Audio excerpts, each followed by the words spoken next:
E neste final de semana, as imagens estão mostrando, vamos casando com as imagens, lá em Nova Delhi, em paralelo à 18ª cúpula do G20, o Brasil, Índia, Estados Unidos planejam lançar uma aliança global de biocombustíveis, como forma de estimular principalmente a produção e o consumo do etanol no mundo.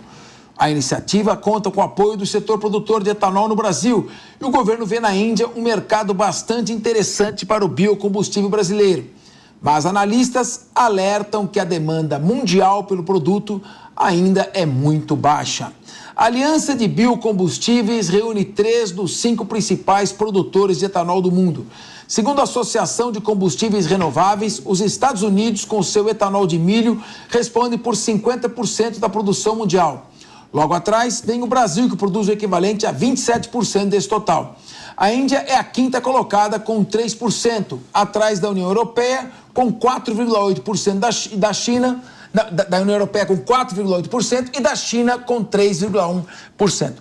Paulo Nicoli, a produção de energia limpa pode ser uma forma do Brasil se inserir com maior relevância dentro da geopolítica mundial? Você acha que vê por aí, com essa demanda ambiental, procurar com apoio ao agronegócio, produzir mais etanol e, consequentemente, ser uma fonte alternativa ao petróleo, ao combustível fóssil? Qual a sua avaliação?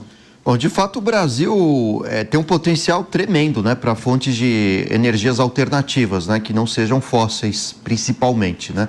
Agora, o Brasil teve momentos sazonais, né, de crescimento, redução da produção de etanol, antes chamado de simplesmente de álcool, mas o Brasil tem que usar isso como moeda de troca, exatamente para trazer mais investimentos, interessados também na compra desses combustíveis, mas ao mesmo tempo o governo Lula, ele tropeça, por exemplo, em algumas demandas, como por exemplo a questão da exploração da bacia amazônica, né, como fonte de extração de petróleo.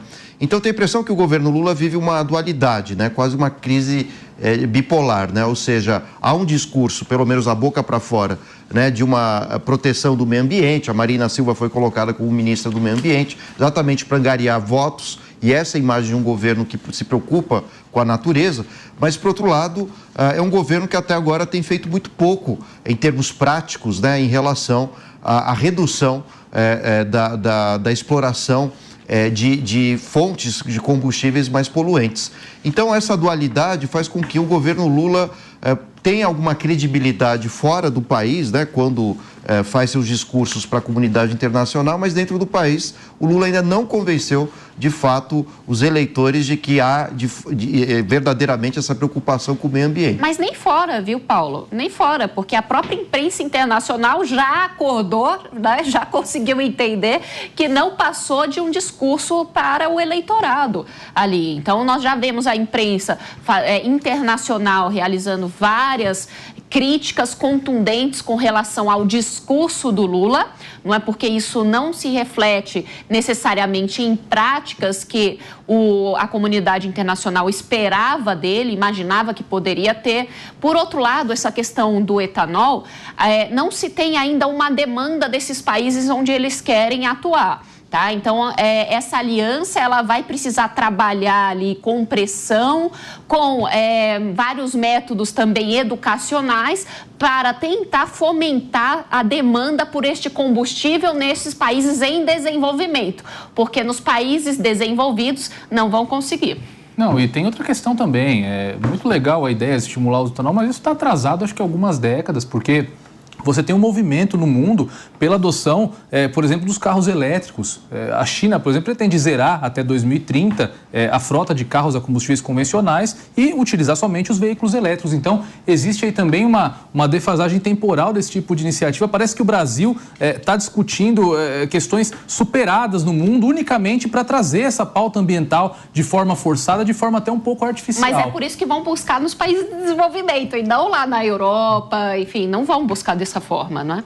Meu querido Nelson Kobayashi, será que essas viagens, essas discussões, acaba virando alguma coisa, porque tanta viagem, tanta reunião, tanta promessa, tanto projeto.